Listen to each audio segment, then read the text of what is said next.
Segunda semana da Páscoa, terça-feira, santo do dia, Beata Lindalva Justo de Oliveira, brasileira, martirizada aos 40 anos.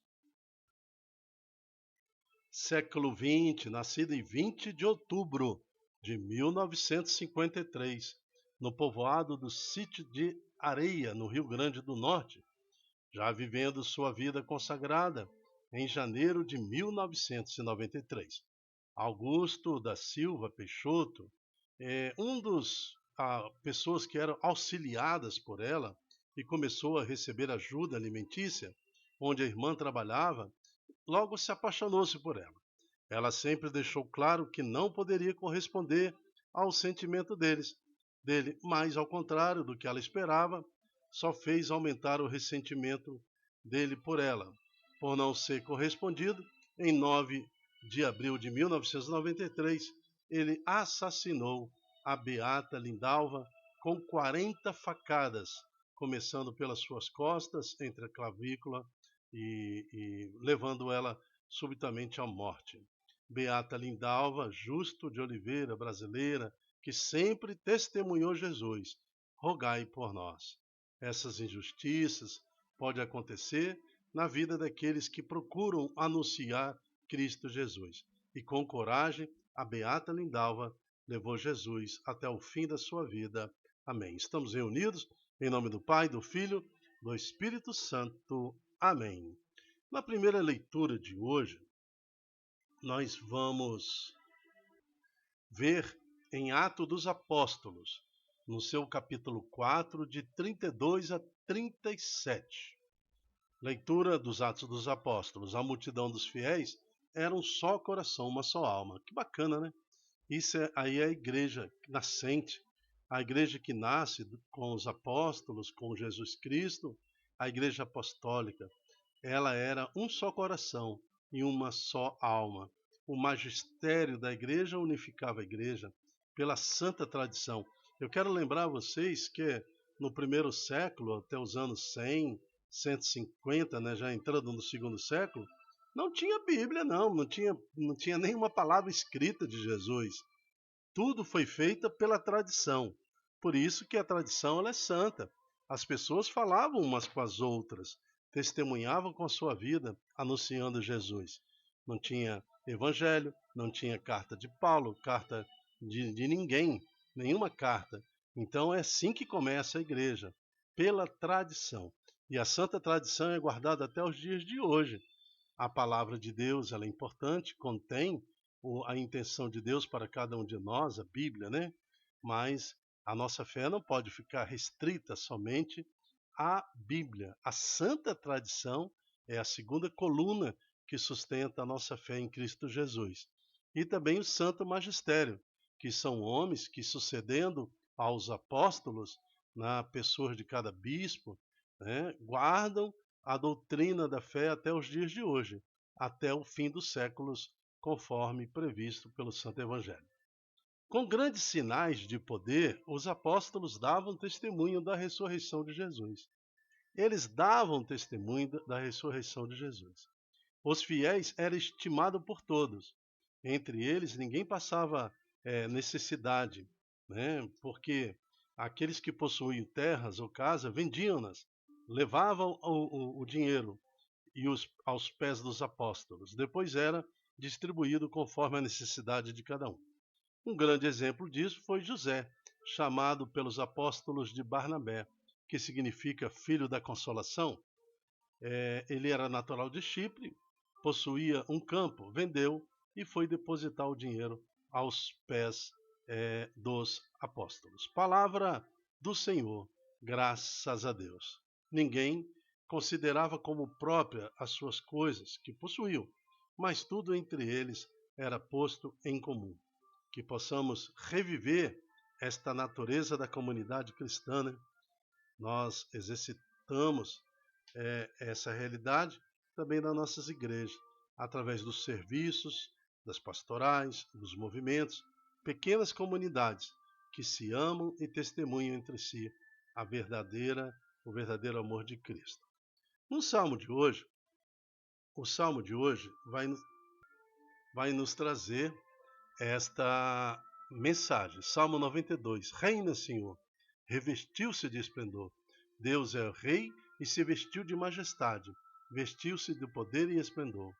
Vós firmastes o universo inabalável, vós firmaste vosso trono desde a origem, desde sempre, ó Senhor, vós existis.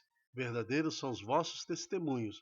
Refúgio a santidade na vossa casa, pelos séculos dos séculos, Senhor. Reina, ó Senhor, revista-se de esplendor. Então aqui está o Salmo 92, que traz para nós a verdadeira intenção de que Deus tem para cada comunidade. Por esse Salmo, podemos ver a realidade da primeira leitura, né?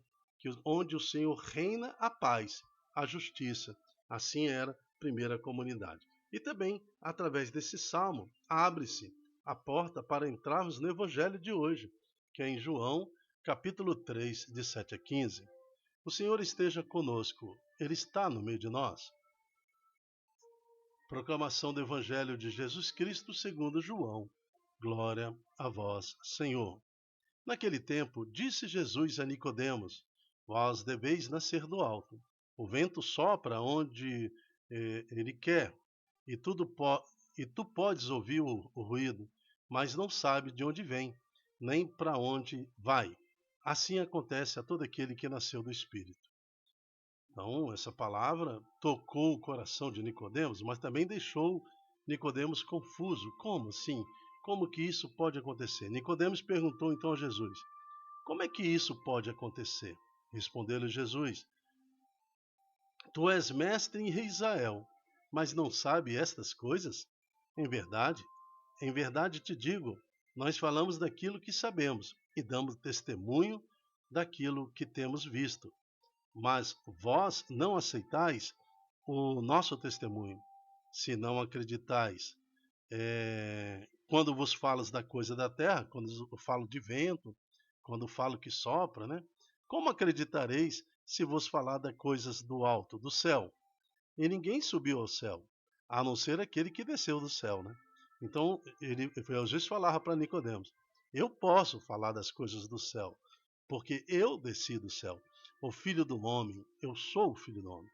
Do mesmo modo como Moisés levantou a serpente no deserto, assim é necessário que o Filho do Homem seja levantado, para que todos que nele crerem tenham vida eterna, sejam salvos. Palavra da salvação. Glória a vós, Senhor. Jesus falava para Nicodemos que ele seria crucificado. E assim como Moisés levantou a serpente no deserto, e quem olhava para a serpente não mataria com seu veneno, né, já que muitos teriam morrido, Jesus então se coloca como aquele que também ficará preso ao madeiro, e quem olhar para Jesus não será morto. Ao contrário, para que todos que nele creiam tenham vida.